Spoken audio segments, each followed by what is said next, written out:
Hey there, I'm Emma. I'm a writer, recipe developer, and I love anything crispy. A big little recipe has big flavor and a little ingredient list. Today, our food stylist Anna is making my recipe for a newfangled apple crisp. Granny Smith apples have a tangy, tart flavor, and they don't turn to mush in the oven. Brown sugar adds caramelly flavor.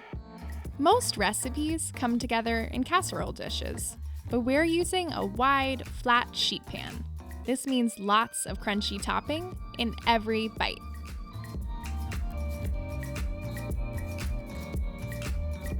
The mixture should resemble oatmeal cookie dough because that's basically what it is.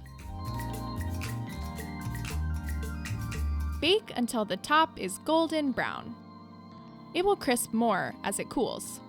We love this with vanilla ice cream. And that's sheet pan apple crisp in 5 ingredients. Let's eat.